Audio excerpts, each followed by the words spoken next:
On November 23, 2021, Pasadena police responded to multiple 911 calls about a shooting near Sunny Slope Ave and Orange Grove BLVD. When officers arrived, they encountered the armed suspect, leading to an officer-involved shooting. The suspect's violent actions lasted around 15 minutes, covered 4 crime scenes, and spanned 2 blocks. This footage includes body cam, in-car video, and audio to give a clearer look at what happened. The incident is still under investigation. It was about this time the first officer arrived at the scene, and he and the Good Samaritan began providing emergency medical aid to the 70-year-old shooting victim. The second officer to arrive immediately initiated a search for the suspect. Witnesses directed this officer to the area of Hermano Street and Eaton Drive, the last place the suspect was seen. As the officer drove south on Eaton Drive, he saw the male walking southbound on the west sidewalk. This person was wearing a blue shirt and khaki pants, the same description provided by the numerous 911 callers. A residential ring camera system picked up the gunman as he calmly walked on the sidewalk. Realizing this was likely the person who shot the victim, the officer attempted to keep distance between he and the suspect. Using the police vehicle's PA system, the officer gave the male verbal commands to cooperate with officers. Instead, the suspect raised his firearm.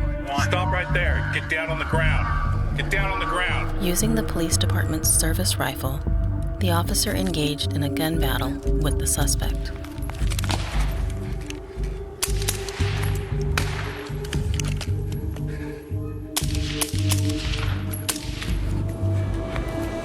The same ring camera captured the shootout between the suspect and officer.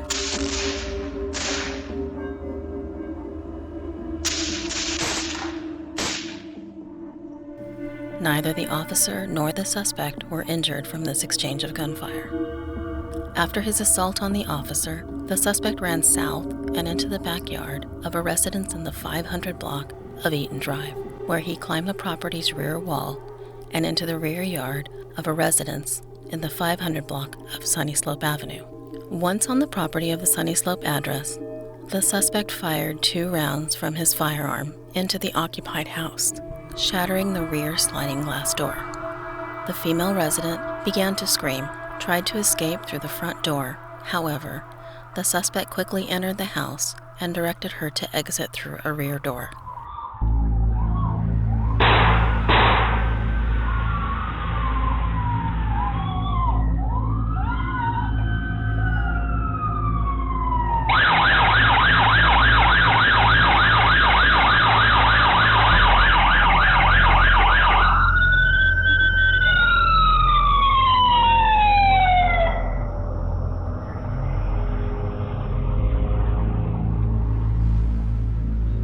He followed closely behind, moments before taking her hostage. Within just a few seconds of exiting the house, several other officers arrived with the intent of taking the suspect into custody. These officers immediately came under fire from the suspect.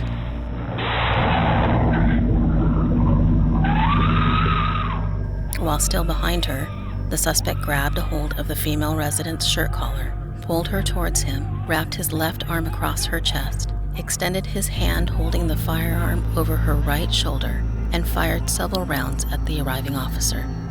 He eventually pulled the hostage behind a vehicle parked in the driveway of the residence as he continued to fire rounds.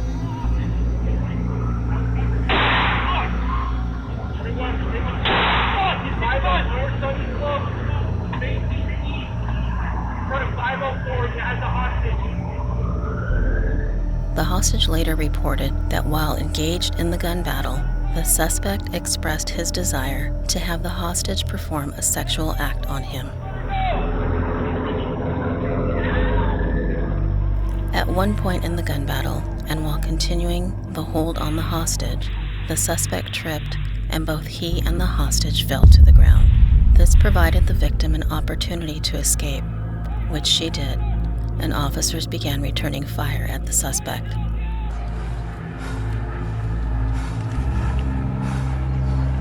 Hey man, let her go!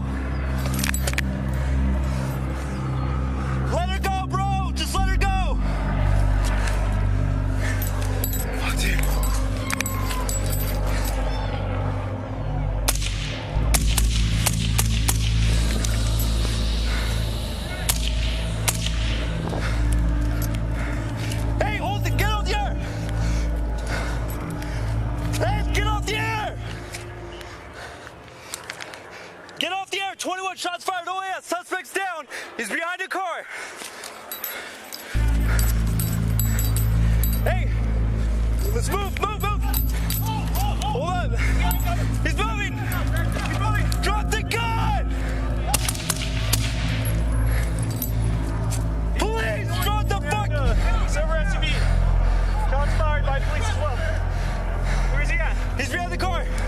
I see him. Police, drop the gun, man. Drop the gun. Where is he? He's behind the car. He's in the front of it. He's laying down to the front of the Jeep. As the victim ran away, she told officers she looked back at the suspect and saw him place his firearm to his own head and take his own life. Detectives are awaiting the coroner's report to determine if the evidence collected confirms the victim's account. The suspect was identified as 24-year-old Devin Edward Hall. He was a military veteran and a resident of the city of Inglewood. He purchased the .57 American MK pistol used during this incident after being discharged from the military in 2020, and his family reports he routinely carried it with him.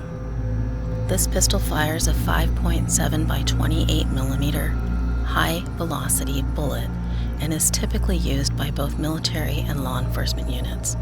His family described his behavior on the morning of November 23, 2021 as abnormal and anxious. He spent the morning waving his gun around the family, making comments about protecting his sisters.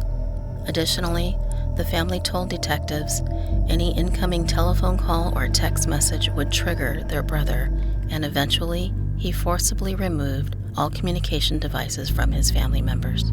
As of this time, detectives have found no indication that there was any relationship between suspect Hall and 70-year-old victim, but their investigation into this matter continues.